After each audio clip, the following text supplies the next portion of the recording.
Love is a beautiful thing. As God is creation, that is the one thing we are always seeking and never stop hoping until we find it. I like what Pema Children says. It is really important to receive love and receive compassion. It is as important as being able to give it. We are in the season of love and compassion. As much as we want to receive them, let's also make sure that we can offer them to others. What's up, loves? Welcome back to my channel. If you're new here, my name is Lily, and on this channel we create life experience and faith-based content. If that's something you're interested in, please subscribe and hit the notification bell so that you don't miss on future content that I upload every Friday. Y'all must be already in the celebration mode because it's one day to Christmas. This is the time where we remember that the Word became flesh. During the time of Adam and Eve, God was showing himself in different forms throughout Israel's history.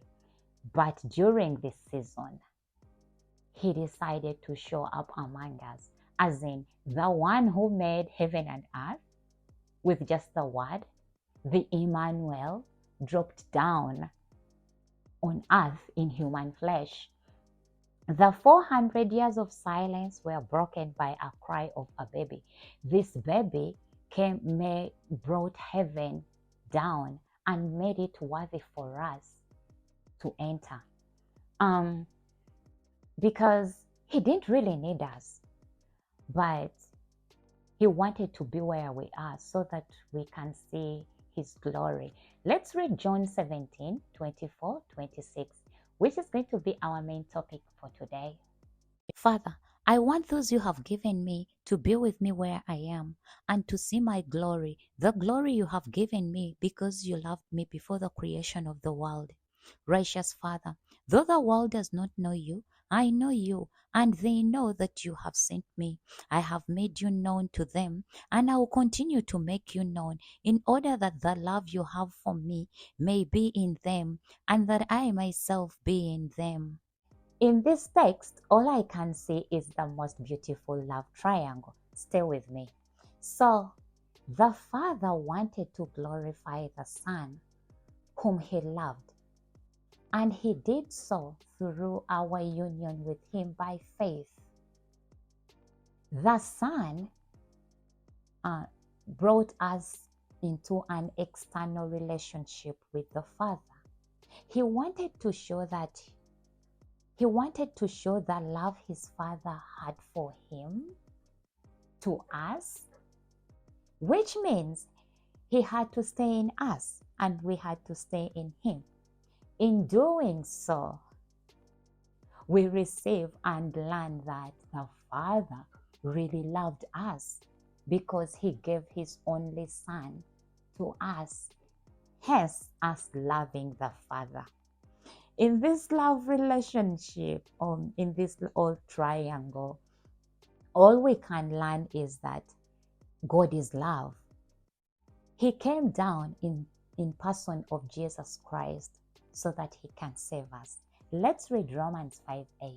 But God demonstrates his love for us in this: while we were sinners, Christ died for us. So we have identified that God is love, and it is love that brought him to dwell among us. So the day he was born has to be love-centered. Christmas may not be the exact date that our Lord was born or came into this world, but whenever we remember or celebrate it, let's make sure that it is about love, and the kind of love that moves beyond our comfort zone and self-centeredness. The kind of love that makes you love through your fears, like you know someone has betrayed you or may betray you, but you still love them.